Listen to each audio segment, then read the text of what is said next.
I'm sitting in a bar I've never been to, in a part of town I don't recognize, trying to forget that 2 hours ago I caught my mate in bed with another she-wolf. The whiskey burns. Third one. Maybe fourth. I've lost count. Lost everything, actually. My mate. My marriage. My trust. My entire future.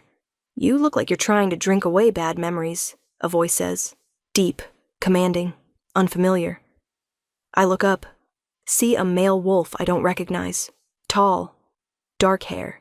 Silver eyes that see too much. Dangerous in a way that makes my wolf sit up and pay attention despite the devastation crushing my chest. I'm trying to drink away my mate, I say, because why lie? Why pretend everything's fine when it's catastrophically broken? Mate problems? Mate infidelity. Caught him 2 hours ago, in our bed, with his secretary. Apparently it's been going on for months. I'm sorry, that's devastating. It is, but you know what's worse? I suspected. For weeks, and I ignored it, told myself I was being paranoid, insecure, crazy. Turns out I was right all along. The stranger sits beside me, orders a drink. What are you going to do? I don't know. Reject him, divorce him, burn down our apartment, all of the above.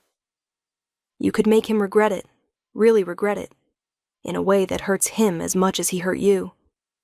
How? Let someone else mark you, write over his mark, replace him, erase him, show him he's replaceable. The suggestion is outrageous, scandalous, exactly what my rage-filled, devastated heart wants to hear. That's insane. Letting a stranger mark me just for revenge. Not just for revenge, for reclamation, for taking back your power, for showing him and yourself that he doesn't own you, that you can choose someone else. Someone better. You offering? I am. If you want it, no strings, no expectations, just a mark. Your choice. Your power. Your decision. I should say no. Should walk away. Should process my devastation privately and rationally. But I don't. Because rational went out the window when I caught Damien with Celine. Because devastation has transformed into rage. Because this stranger is offering me exactly what I need. Control. Mark me, I say. Right now, right here. Replace Damien's mark with yours. The stranger's silver eyes flash. You're certain? Completely. Mark me. Please. He does. Right there in the bar, his teeth at my neck, his mark replacing Damien's, his claim erasing my mate's betrayal. It hurts. It burns. It feels like dying and being reborn simultaneously. And I feel alive for the first time in months. There, the stranger says. You're marked. You're mine now, no longer his. Thank you for this, for giving me back some control. You're welcome. What's your name? Lyra. Yours? Nikolai.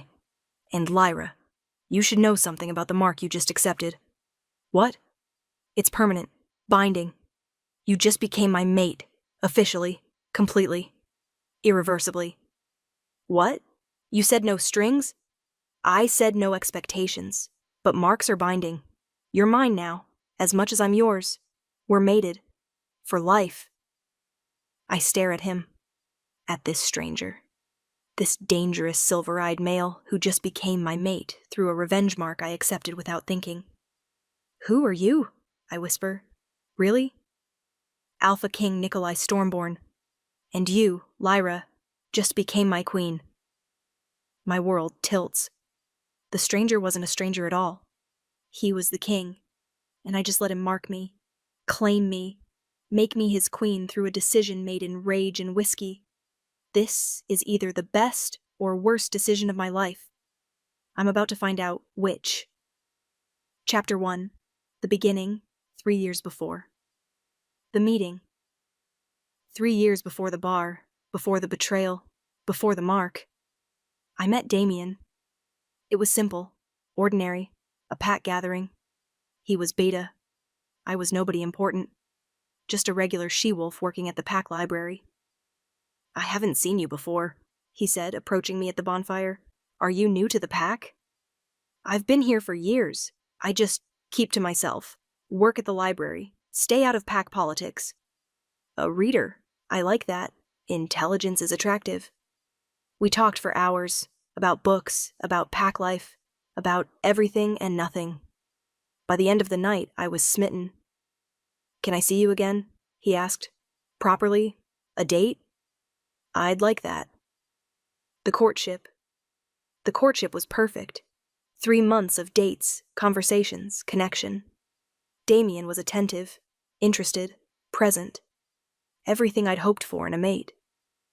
Tell me about your favorite book, he'd say, and actually listen to my answer. Ask follow-up questions, engage genuinely. What's your dream for the future? I don't know. Maybe manage the library someday, expand the collection, make it a real resource for the pack. That's beautiful. Modest but meaningful. You're remarkable, Lyra. No one had ever called me remarkable. I was ordinary, forgettable. The she-wolf who organized books and avoided attention. But Damien saw me. Really saw me. Valued me. Chose me. I'm falling for you, he said after 2 months. Hard, fast, completely. I'm falling for you too. I want you as my mate. Is that too fast? Too soon? No, it's perfect. I want that too. The mating. We mated 3 months after meeting. Simple ceremony. Just close friends and family. Perfect for us. I, Damien, accept you, Lyra, as my chosen mate, my partner, my future. I, Lyra, accept you, Damien, as my chosen mate, my partner, my forever. His mark was gentle, careful, loving. It settled into my skin like it belonged there, like we belonged together. You're mine now, he whispered. Forever. I'll never betray this. Never hurt you. Never give you reason to doubt me. I believe you. I trust you. Completely. The first year of our mating was bliss. Pure, uncomplicated happiness. Year 1. Perfect Damien was attentive, loving, present. Everything a mate should be. How was your day? He'd ask every evening, actually caring about the answer, engaging with my stories about difficult patrons and lost books. The Alpha is expanding the library budget. I get to order new collections. This is incredible. That's amazing. You deserve this. Your hard work is finally being recognized. We'd spend evenings together, reading, talking, just being together. Comfortable, happy, connected. I love our life, I told him one night. It's simple, quiet, perfect. So do I. You make everything better, brighter, more meaningful. Date nights were regular, creative, thoughtful. I found this bookstore in the next town, he'd say. Thought we could explore it together, find some treasures. You hate bookstores, they bore you, but you love them, so I love them. Because making you happy makes me happy. Intimacy was easy, natural, connected. We fit together like we were designed for each other. I've never been happier, I said after making love one night. Never felt more complete. Neither have I. You're everything I didn't know I needed. Year 2, comfortable. The second year shifted slightly. Nothing dramatic. Just comfortable. Settled. Less intense, but still good. Date nights became less frequent. Not concerning. Just, we were comfortable at home. Didn't need constant outings to feel connected. Want to go out tonight? I'd ask. I'm pretty tired. Can we just stay in, order food, relax? Sure, that's fine. The passionate intensity of the first year mellowed into comfortable companionship. Normal for established matings. Expected even. I love you, I'd say. Love you too, he'd respond. Not with the fervent intensity of year 1, but steady, reliable, comfortable. Sex became less frequent. From daily to weekly to a few times a month. Normal progression. Nothing to worry about. Are we okay? I asked once. You seem distant lately. I'm fine, just work stress. The beta position is demanding. I'm exhausted most nights. I understand, just let me know if something's wrong. If you need anything. I will, I promise. Everything's fine. I believed him, because why wouldn't I? We were happy, comfortable, stable. Small changes were normal, expected. Nothing to fear. Year 3. The shift year 3 brought more noticeable changes, but I rationalized them all, made excuses, refused to see what was becoming obvious. Damien got a new secretary, Celine, young, beautiful, ambitious. She's very efficient, he said. Smart, helpful, makes my job easier. That's good. You need good support. He started working late, frequently, 2 nights a week, then 3, then 4. The Alpha has me on this project. It's demanding. Lots of late nights. I understand. Work is important.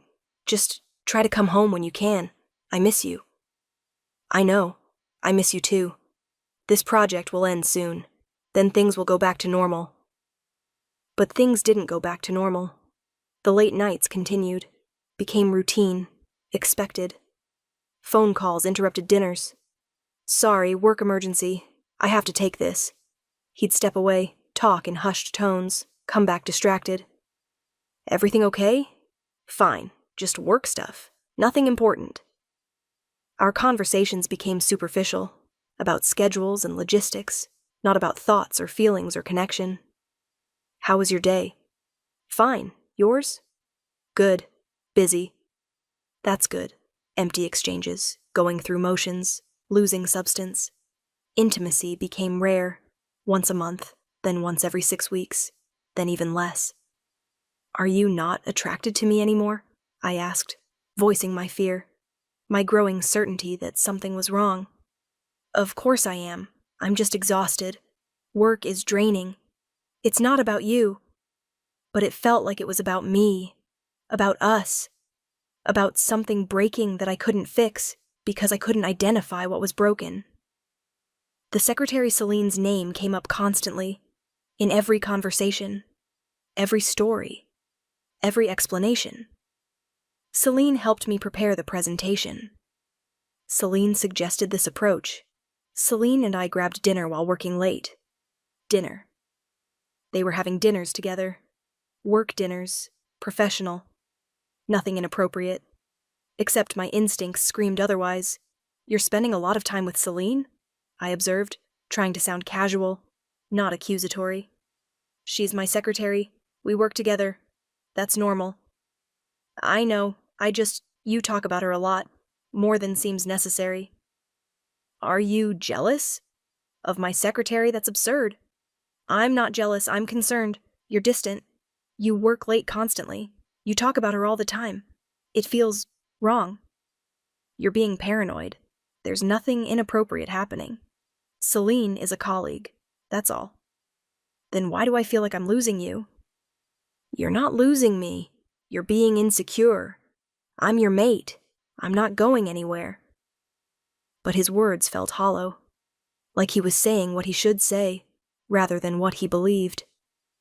The suspicion.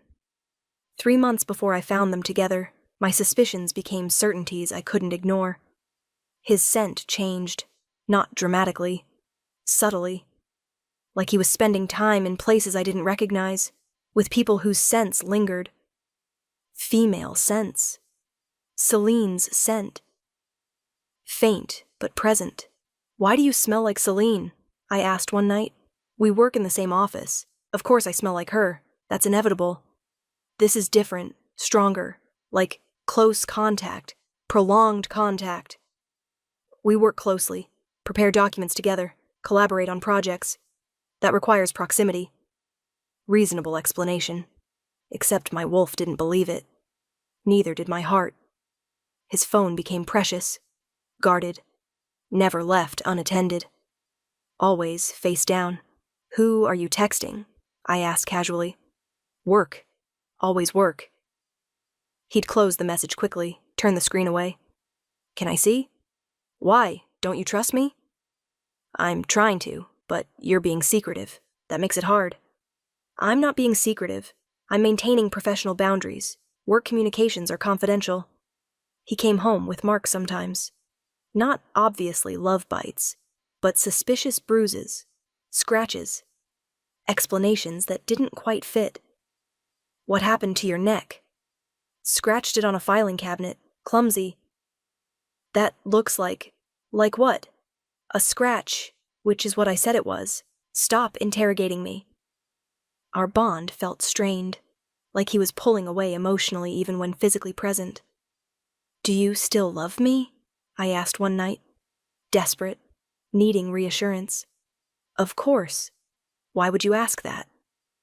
Because you feel distant, disconnected, like you're here, but not really here. I'm stressed. Work is overwhelming. It's affecting everything. But I love you. That hasn't changed. Except it had. I felt it. The bond weakening. His attention diverting. His heart turning elsewhere.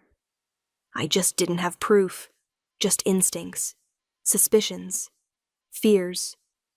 The confirmation.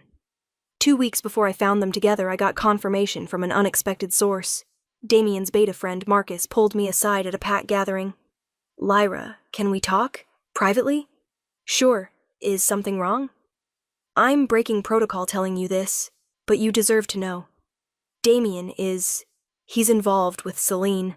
Romantically, physically. It's been going on for months.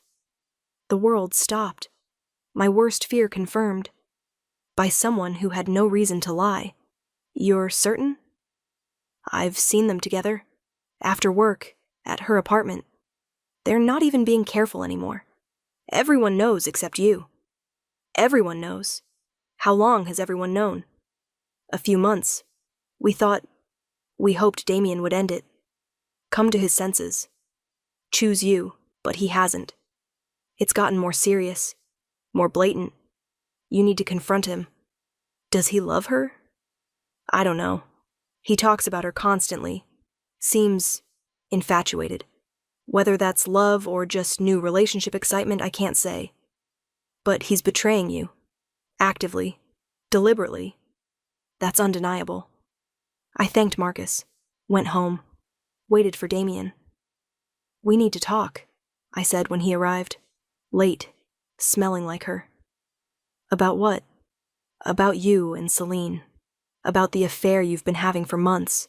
About the betrayal you've been hiding. His face went pale, then defensive. Who told you? Marcus? He had no right. He had every right. My mate is cheating on me and everyone knows except me. He did me a favor telling me the truth you've been hiding. It's not what you think. Then what is it? Explain it to me. Make it make sense. I didn't mean for it to happen. It just developed. Celine and I connected. Intellectually. Emotionally. Things I didn't realize were missing with you. Things that were missing, we were happy. Our mating was good. It was comfortable. Safe. Boring.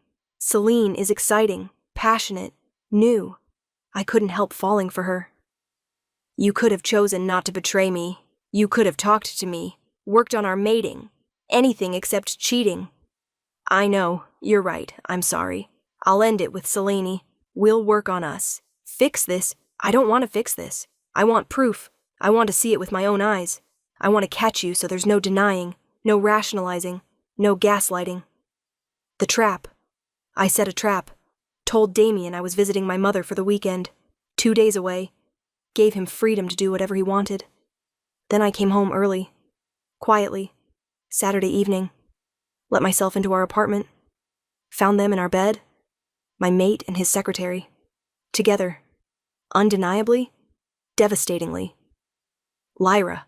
Damien scrambled up. This isn't... I can explain. Explain what? That you're in bed with her? In our bed? There's nothing to explain. I see exactly what this is. Celine grabbed her clothes. Fled. Smart woman. Knew she was in danger from a betrayed, enraged mate. I'm sorry, Damien said. I'm so sorry. This was a mistake. Months of mistakes? Months of choosing her? Months of lying to me? That's not a mistake. That's a choice. You chose her. Over and over. Now I'm choosing me. I left. Walked out of our apartment. Out of our marriage. Out of his life. Went to a bar, started drinking, tried to forget. That's when the stranger approached, offered me a mark, offered me revenge, and I accepted.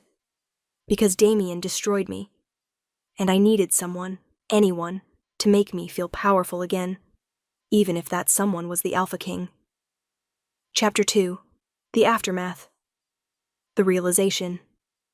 I'm standing in the bar. The stranger, no, the king, has just marked me, claimed me, changed my entire life. You're the Alpha King, I say, processing, trying to make sense of this. You marked me, without telling me who you were. I told you my name, Nikolai. I didn't lie.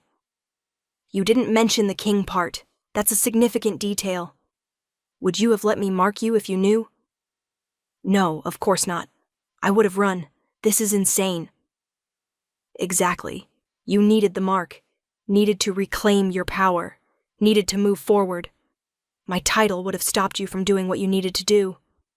What I needed was revenge, not this. Not becoming queen. Not binding myself to a stranger. You bound yourself to a stranger when you asked for the mark. My title doesn't change what you chose. It just changes what that choice means. He's right. Frustratingly right. I asked for this, accepted this. The fact that he's the king doesn't negate my choice. It just complicates the consequences. The bond hits suddenly, powerfully. The mate bond connecting me to the king, replacing the weakened connection to Damien. I can feel you, I gasp. Your emotions, your presence. The bond is intense. Chosen mate bonds are strong, immediate, especially when both parties accept willingly. You asked for my mark. I gave it willingly. The bond responded. What about Damien? I'm still mated to him. Technically, legally. Not anymore. My mark superseded his. You're mine now. The bond recognized the replacement. Transferred allegiance. You're no longer bound to Damien in any way. That's not how it works. You can't just override an existing bond. I can when I'm the Alpha King. My claim supersedes all others. You asked for my mark. I gave it. The bond responded. You're mine. Completely. Permanently. The consequences. What happens now? I ask, trying to think clearly despite the whiskey and the shock and the new bond humming through my veins. Now you come with me, to the royal palace, your new home. I have a job, an apartment, a life. You have a new life, as my queen. The job at the library is beneath your new station. The apartment you shared with your cheating mate is irrelevant. You're mine now. That means palace, immediately. This is kidnapping. This is consequences. You asked me to mark you. I did. That binds us. Makes you queen, makes you mine. You can't undo it now. You tricked me. I gave you exactly what you asked for. A mark to replace your mates. Power to reclaim your autonomy. A choice that was yours. The fact that I'm the king doesn't change that I gave you what you needed. He's right again. And I hate it. Hate that my impulsive, rage-filled decision has consequences this massive. Hate that I'm now bound to a stranger. Hate that my entire life just changed because I wanted revenge. I need to think, to process, to... You can think at the palace. Process in your new chambers. We're leaving. Now. The palace. The royal palace is magnificent, overwhelming, impossibly grand. These are your chambers, the king says, showing me a suite larger than my entire apartment. Connected to mine through that door. Private bathroom, closet, sitting area. Everything you need. I need my life back. Can you give me that? No, but I can give you a better life. If you let me. A better life as your queen? I don't know how to be queen. I'm a librarian. I organize books. I don't rule kingdoms. You'll learn. I'll teach you. But first, you need to rest. Process. The bond is new, intense. Your body is adjusting. Sleep. Tomorrow we'll discuss everything. He leaves. Locks the connecting door from his side. Gives me privacy despite claiming me as his. I collapse on the enormous bed. try to process what just happened. I caught Damien cheating, went to a bar, let a stranger mark me. That stranger was the Alpha King. I'm now queen. My entire life is unrecognizable.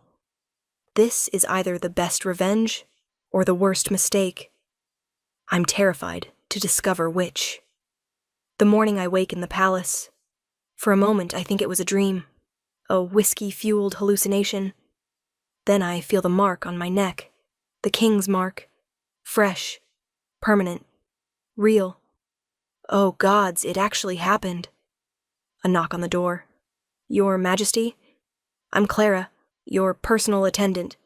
The king has requested your presence for breakfast. Your Majesty. They're calling me Your Majesty. Because I'm queen now.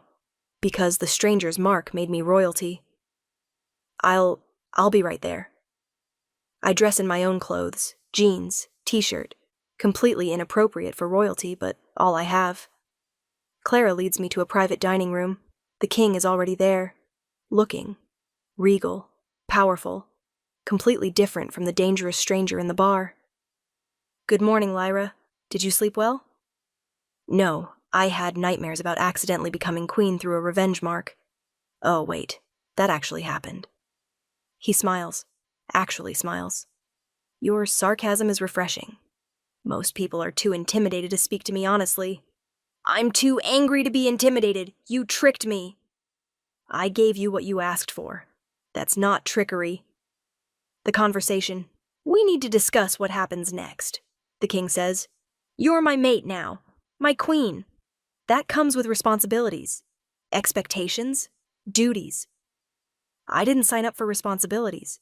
I signed up for revenge. You signed up for a mark. The mark comes with consequences. Being queen is one of them. I want to undo this. Reject the mark. Go back to my life. You can't. The mark is permanent. Binding. You're mine. I'm yours. That's unchangeable. Everything is changeable if you want it enough. Not this. Not mate marks. Especially not mine. You're stuck with me. I'm stuck with you. We need to make this work. Why do you even want this? You could have any she-wolf in the kingdom. Why claim a heartbroken stranger from a bar? Because you needed claiming. And I needed a mate who wasn't after my title, who didn't know who I was, who chose me, even accidentally, for who I am, not what I am. I didn't choose you. I chose revenge. You chose me to deliver that revenge. That's still choice. And now we're bound. For life. We can make this miserable, or we can make this work. Your choice. Chapter 3. The Adjustment, First Week. Day 1. The Announcement. The king announces our mating publicly, kingdom-wide. No hiding, no easing into it. The Alpha King has taken a mate, Lyra, formerly of the Crescent Moon Pack, now queen. The mating ceremony occurred last night. She bears his mark. The bond is complete. The pack, my former pack, erupts. Shock, confusion, disbelief. Damien's message comes within an hour. Frantic, desperate. Lyra, what have you done? The Alpha King? You mated the Alpha King? To get back at me? This is insane, I respond simply. You mated your secretary. I mated a king. I think I won. His response, you can't be serious. This is revenge gone too far. You need to reject him. Come home. We'll work this out. There's no home to come to. No us to work out.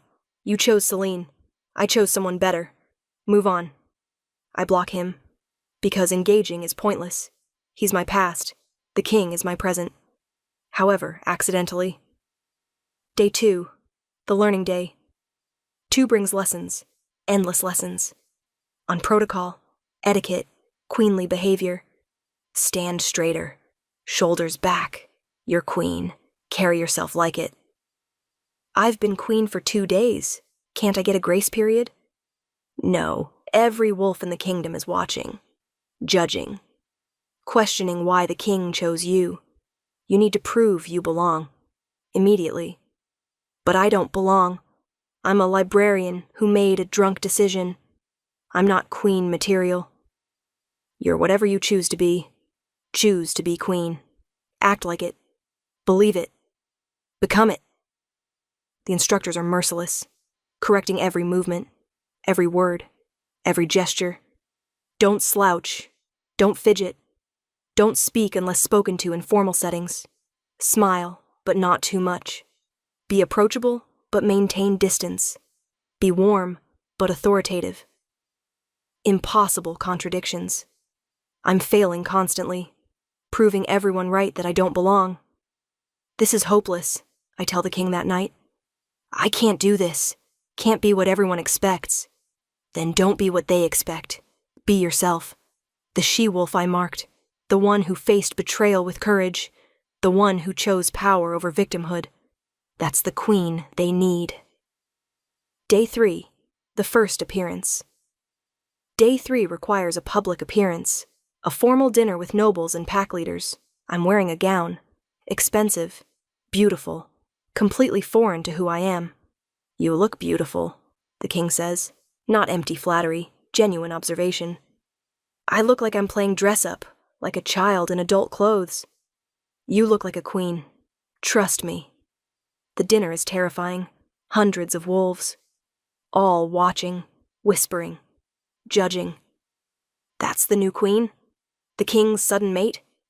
She's nobody, from a minor pack. No training, no bloodline. How did she catch the king? Probably seduced him. Used her feminine wiles. There's no other explanation. The whispers cut, but I keep my head high. Smile when appropriate. Engage when required. Play the role even though it feels like lying. You did well, the king says afterward. Better than well. You were regal, confident, perfect. I was terrified, certain I'd mess up, prove them all right. But you didn't. You were exactly what a queen should be. Yourself. Authentic. Real. Day 4. The confrontation. Day 4 brings an unexpected visitor. Damien. At the palace gates. Demanding audience. Absolutely not, the king says. He doesn't get access to you. I need to see him. Need closure. Need to understand why I wasn't enough. You were always enough. He was the one who was lacking. But if you need closure, I'll allow it. On one condition. I'm present. He doesn't get to hurt you again. Damien looks terrible when the guards bring him in. Haggard, desperate, destroyed. Lyra, please. This is madness. You can't actually stay with him. You don't even know him. I knew you. For 3 years. Look how that turned out. At least with him, I know exactly what I'm getting. Honesty about not knowing each other. You're just trying to hurt me. Get revenge. Prove a point. I'm trying to move forward. You destroyed our mating. I'm building a new one. That's not revenge. That's survival. With the Alpha King? Come on, Lyra. This is extreme even for you. You know what's extreme? Finding your mate in bed with his secretary. In your bed. After months of lies. That's extreme. Me mating someone else? That's just consequences. I made a mistake. I admit it. But this is permanent. You can't undo a mate bond with the king. Good. I don't want to undo it. I want to move forward. You should too. Go be with Celine. Be happy. Leave me alone. Day 5. The bond deepening. Day 5 brings an unexpected development. The bond, the mate bond with the king, is deepening, growing stronger, more real. I can feel you, I tell him. Your emotions, your presence. It's intense. That's the bond settling, accepting. We're becoming truly mated, not just marked, bonded. How is that possible? We don't even know each other. Bonds don't require knowing. They require accepting. You accepted my mark. I accepted you as mate. The bond responded. Now it's deepening naturally. What if I don't want it to deepen? Too late. It's already happening. We're connected now. Truly, permanently, irreversibly. The bond terrifies me. Because it means this is real. Not just revenge, not just impulse. Real, permanent, mine. Day 6, the realization. Day 6 brings a startling realization. I'm not as miserable as I should be. Being queen is overwhelming, terrifying, impossible, but not miserable. The king is surprisingly decent, patient, understanding, kind even in his own authoritative way. You're not what I expected, I tell him over dinner. What did you expect? Arrogant, demanding, cold, treating me like property you acquired. And instead, you're patient, teaching me, respecting boundaries, treating me like a partner, not property. You are my partner, my mate, my queen. I chose you. That means valuing you, respecting you, partnering with you. Even though you didn't really choose me, I was just convenient, available, in a bar at the right moment. I chose to mark you. Could have offered comfort instead. Could have walked away. I chose the mark. Chose you. That was deliberate, intentional, real. Day 7. The first week reflection. 1 week after the bar. After the mark. After accidentally becoming queen. I'm sitting in my chambers. Reflecting. Processing. My life is unrecognizable. I went from librarian to queen in one impulsive decision. But I'm not as devastated as I should be. Not as regretful. Not as trapped. The king is good. Decent. Honorable. Nothing like Damien's betrayal. Nothing like the pain I was running from. Are you okay? The king asks, finding me alone. I don't know. I'm adjusting. Learning. Surviving. Are you happy? I don't know what I am. I'm not miserable. That's something. It's more than something. It's hope that this us might actually work. Might. Maybe. Possibly. Not certainties. Nothing is certain. Except the bond. Except the mark. Except that we're mated. Everything else is what we make it. What do you want to make it? Real. Partnership. Eventually. Love.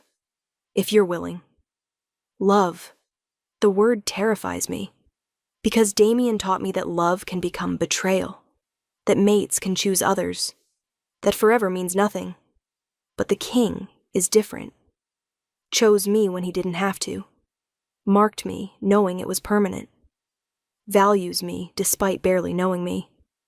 Maybe, just maybe, this accidental mating could become something real. Chapter 4. The growth. 3 months. Month 1. The partnership. The first month brings surprising partnership. The king involves me in decisions, values my input, treats me as actual partner, not decorative queen. The northern territories are disputing boundaries. What's your perspective? My perspective? I'm a librarian. I don't know anything about territorial disputes.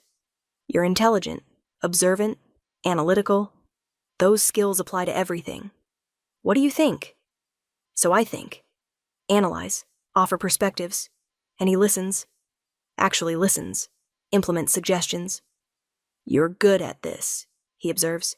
Natural leadership, strategic thinking. You belong in this role. I'm learning from you, copying what you do. You're adapting what I do to fit who you are. That's better than copying. That's evolution. We develop routines, morning strategy sessions, evening debriefs, meals together discussing pack business and personal thoughts. It feels natural, like we've been partners for years instead of weeks. This is strange, I say one night. We were strangers a month ago. Now we're comfortable, connected, almost like real mates. We are real mates. The bond is real. The connection is real. The fact that it started unconventionally doesn't make it less legitimate. Month 2. The trust month. 2 brings growing trust. I stop questioning his motives. Stop waiting for betrayal. Start believing this is real. I need to tell you something, I say one evening, about Damien, about why the betrayal hurt so much.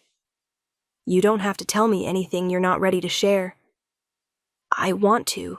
Need to. You deserve to understand who you accidentally mated.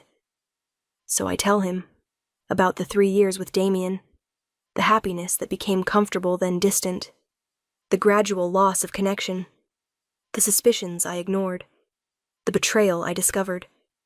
He made me feel invisible, I say, like I wasn't enough, wasn't interesting enough, exciting enough, worthy enough to keep his attention.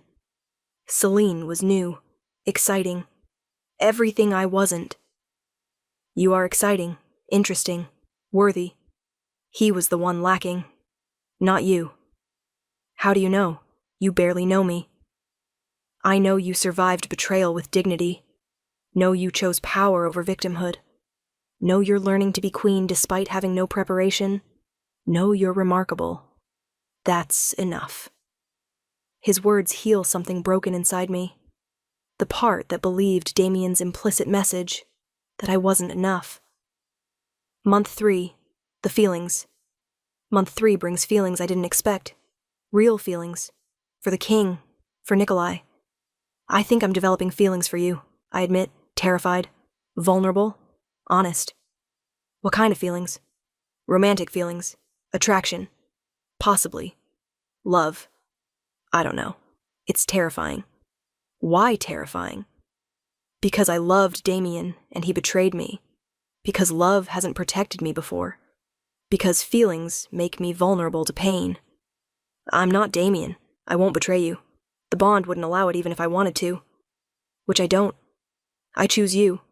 Daily. Permanently. Completely. You promise? I promise. You're mine. I'm yours. That's unchangeable. Unbreakable. Forever. I want to believe you. Then believe me. Trust the bond. Trust my actions. Trust that I chose you and I don't unchosen. I do. Slowly. Carefully. I start to believe. Start to trust. Start to accept that this accidental mating might be the best thing that ever happened to me. The first intimacy. 3 months after the marking, we're intimate for the first time. Not rushed, not obligatory, chosen. Mutual. Real. Are you certain? He asks. We don't have to. I'm certain. I want this. Want you. Want us to be fully mated. It's different from Damien. Better. More connected. More intense. The bond amplifying everything. Making it transcendent. That was incredible, I gasp afterward. That was us. Fully bonded. Fully mated. Fully connected. This is what we're meant to be. I never felt this with Damien. Never had this connection. Because you weren't meant for him. You were meant for me. The bond knows. It's been trying to tell you since the bar. The bond is smarter than I am. The bond is wise. You're learning to listen to it, to trust it, to accept what it's telling you. The revelation. Later that night, lying in his arms, I have a revelation. The stranger's mark saved me. Not just from humiliation, from a life that was wrong. I thought I was happy with Damien, but I was just comfortable, settling, accepting less than I deserved. And now? Now I'm actually happy, challenged, growing, becoming who I'm meant to be. The bar, the mark, the accident, it wasn't revenge. It was salvation. I've been wanting to tell you something, Nikolai says. About that night, about the bar. What about it? It wasn't complete accident. I'd been watching you at the library for weeks. You fascinated me, your intelligence, your gentleness, your dedication to your work. I wanted to know you, but you were mated, unavailable. You were watching me? Before the bar? Yes. Then I heard about Damien's infidelity through pack channels. Knew you'd discover it eventually. When Marcus told you, I followed you. To the bar. Waited for the right moment. Offered the mark because I wanted you. Not just to help you. To claim you. You manipulated me. I gave you what you needed when you needed it. Would you have chosen me otherwise? If I'd approached you traditionally? Asked to court you? No, I would have rejected you. Been too hurt. Too broken. Too convinced I wasn't worthy. Exactly. The mark gave you power. Gave you choice. Gave you me. Would you undo it if you could? I think about it. Really think. Would I undo the stranger's mark if given the chance? No, I say, certain. Absolute. I wouldn't undo it. It brought me to you. Brought me to this life. Brought me to happiness I didn't know existed. I wouldn't change anything. Good. Because neither would I. You're mine, Lyra. By accident. By design. By choice. You're mine. Chapter 5. The Challenge. 6 months. Damien's challenge. 6 months after the marking, Damien files a formal challenge, claiming I was coerced, that the bond is invalid, that he wants me back. This is absurd, the king says, reading the legal documents. You chose my mark, accepted it willingly. The bond is legitimate. He's claiming I was drunk, impaired, unable to consent, that the marking should be voided. Were you drunk? Tipsy, not impaired. I knew what I was asking for, what I was accepting. Then the challenge fails. The bond stands. He's wasting everyone's time. But pack law requires a hearing, public testimony, evidence, judgment. I don't want to do this, I tell Nikolai. Don't want to relive that night publicly. Don't want to face Damien again. You don't have a choice. He filed the challenge. We have to respond. But I'll be beside you, supporting you, protecting you. You're not alone. The hearing is public. Hundreds of witnesses, all the pack leaders, the High Council, everyone watching as my private devastation becomes public spectacle. Lady Lyra, the High Counselor begins, please describe the night you accepted the Alpha King's mark. So I do, honestly, completely, holding nothing back. I discovered my mate in bed with his secretary. I was devastated, enraged, hurt beyond measure. I went to a bar to drink, to forget, to process. A male approached me, offered me a mark to replace my mate's. I accepted. I asked for it, consented to it, chose it deliberately. Were you intoxicated? I'd had a few drinks, but I was aware, coherent, capable of making decisions. I knew what I was asking for.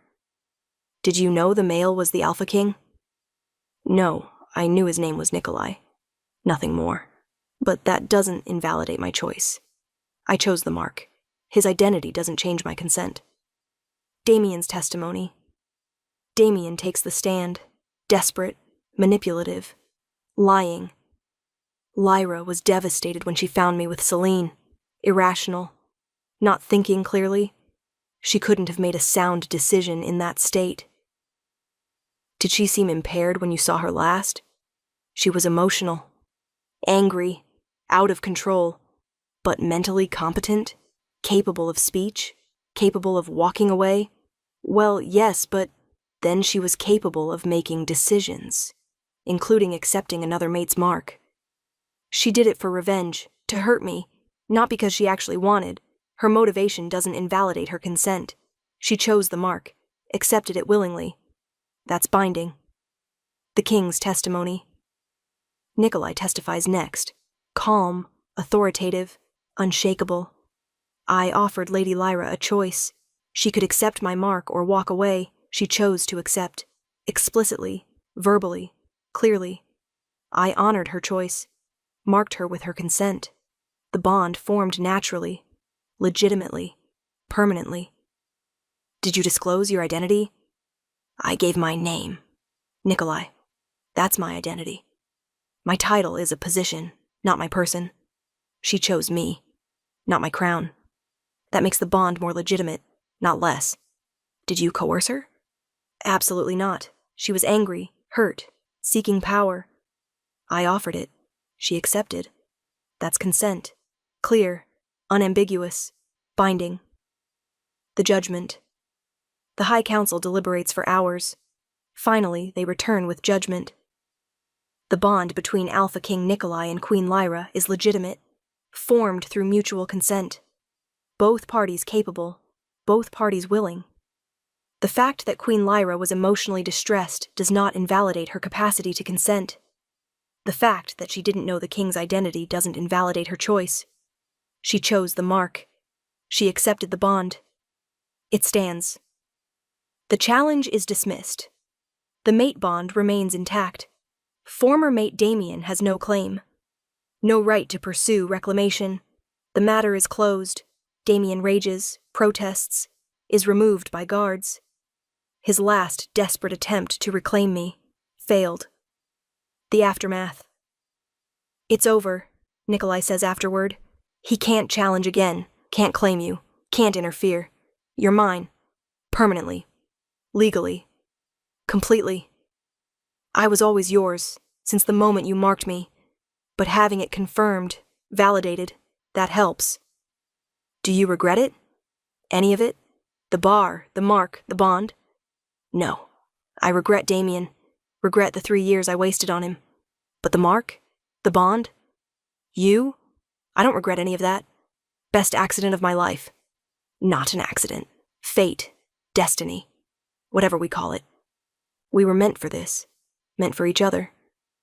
I believe that now. Took 6 months. But I believe it. The growth. 6 months as queen has transformed me. I'm confident now, competent, comfortable in my role. You've become remarkable, Nikolai observes. The she-wolf I marked was strong, but the queen you've become, you're extraordinary. I had a good teacher, and a good mate. That helps. You did the work, grew, adapted, became. I just provided opportunity. You seized it. Pack members approach me now, with respect, with questions, with genuine regard for my position and perspective. Your Majesty, could you advise on this library expansion? Your Majesty, we value your input on education initiatives. Your Majesty, you're exactly the queen we needed. From nobody librarian to respected queen in 6 months, because a stranger marked me in a bar. Best revenge, best decision, best life. Epilogue. 1 year later. 1 year after the bar, after the mark, after the stranger who wasn't a stranger at all. We're celebrating our anniversary. Not the formal mating anniversary. We never had a ceremony. The bar anniversary. The night everything changed. Hard to believe it's been a year, I say, since I walked into that bar devastated and walked out mated to a king. Best bar visit of my life. You manipulated me. Admit it. You knew exactly what you were doing. I gave you exactly what you needed exactly when you needed it. If that's manipulation, I'm unrepentant. I could have rejected you, could have refused the mark, could have walked away. But you didn't. You chose me, even without knowing who I was. That's the choice that matters. We're sitting in the library, the Royal Library, massively expanded, my pet project, my contribution to the kingdom. I heard Damien mated Celine, Nikolai mentions, officially, last month. Good for them. I hope they're happy. Do you mean that? Surprisingly, yes. I'm happy, genuinely, completely. Why shouldn't they be too? They deserve each other, and I deserve you. You do? And I deserve you. We deserve each other. This life, this bond, everything. There's a portrait being commissioned, of us. The king and his accidental queen, the stranger and the she-wolf who accepted his mark. What should the plaque say? The artist asked. King Nikolai and Queen Lyra, mated year XXXXX? No, I said. Make it say, the stranger's mark, when revenge became destiny and accidents became fate. Because that's what this is. Revenge that transformed into love. An accident that became the most deliberate choice of my life. Damien cheated. I let a stranger mark me. That stranger was the Alpha King. And I became queen. Became loved. Became exactly who I was meant to be. Sometimes the worst betrayal leads to the best destiny. Sometimes strangers see us better than mates. Sometimes revenge marks become love stories. The stranger in the bar saved me. Not from humiliation, from a life of settling, from accepting less than I deserved, from believing betrayal was all I was worth. He saw me, chose me, marked me, made me his queen, and I chose him back. Every day, every moment, every breath. The stranger's mark changed everything, transformed devastation into destiny, made me queen, made me loved, made me whole. I wouldn't change a single thing. Not the betrayal, not the bar, not the mark, not the stranger who became my everything. Because sometimes the best decisions are made in rage and whiskey. Sometimes strangers are exactly who we need. Sometimes accidents are fate in disguise. The Alpha King marked me. I became his queen. We became each other's forever. And that is the best revenge, the best accident, the best life. Forever grateful for the stranger's mark, for the king who saw me, for the bond that saved me. Always and forever, his. Closing. And there you have it, my beautiful dreamers. The story of Lyra and Nikolai. Proof that betrayal can lead to destiny. Strangers can become soulmates, and sometimes revenge marks become the greatest love stories of all. Did this story move you? Did you feel Lyra's devastation and triumph? Did you believe in Nikolai's deliberate accident? Then show me some love. Hit that like button, drop a comment telling me what you think about The Stranger's Mark, and subscribe to Luna's Romance audiobooks so you never miss another tale of revenge and redemption. I want to know, would you have accepted The Stranger's Mark? Would you have said yes to revenge that became destiny? Tell me in the comments. Until next time, my dreamers, may your betrayals lead to better bonds. May your strangers become your forever, and may your revenge marks transform into love stories. This is Luna, signing off. Sweet dreams, beautiful souls.